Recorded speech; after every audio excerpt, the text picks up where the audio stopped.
السلام علیکم نئی ویډیو سره تاسو خلکلی وایو امید لرم چې تاسو ټول به روغ خوشحاله وئ ژوند په مزو کې به وئ دوستانو د غم خبر را مخې ته شوی دی د پېښور سره تعلق لرونکې مشهوره ستاره علیشه 007 په قاتلانه حمله کې قتل کړې شوه علیشه باندې قاتلانه حمله چا وکړله په څه وجه یې پرې وکړله علیشه چا قتل کړه دوستانو سونیا شاه په سرو سترګو باندې جاري د علیشه باره کې څه وایي هغه ټولې خبرې زه تاسو ته دلته په دې ویډیو کې شریکوم زموږ دا ویډیو خامخا وګورئ چې پوره خبرونه ځان خبر کړئ دغه رنګې نورو ښایسته معلوماتي ویډیوګانو لپاره زموږ خبر میډیا چینل سبسکرایب کړئ تر نشان خامخا وخې زمونږ هر یواني معلوماتي ویډیو تاسو ته په اسانۍ سره میلاویږي دوستانو مینوالو تازه خبر را مخې ته شوی دی ډېر زیات د غم خبر دی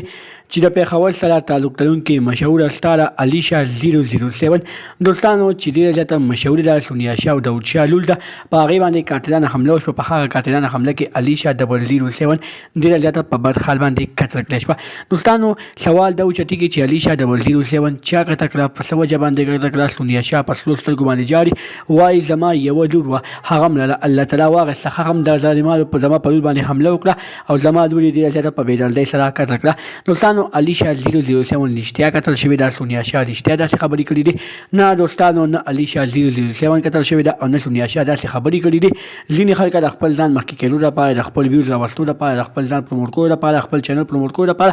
داسې قسمه خبرونه په سوشل میډیا باندې خپروي خو دوستانو زه تاسو ته یادګرنه کوم چې تاسو په داسې قسمه خلکو باندې یقین مه ساتئ ځکه چې داسې قسمه خلک اکثر د خپل ځان مخکې کېدو لپاره د خپل چینل پروموټ کولو لپاره خپل سبسکرایبر راوستو لپاره داسې قسمه خبرونه په سوشل میډیا باندې خپروي خو دوستانو زه تاسو ته یادګرنه کوم چې علیشه 007 او د علیشه 007 مول سونیا شاه د وخت په دوبۍ کې یو شو کوي چې هغه شو ته هغوی هلته په دوبۍ کې ایثار دي او د علیشه 007 او سونیا شاه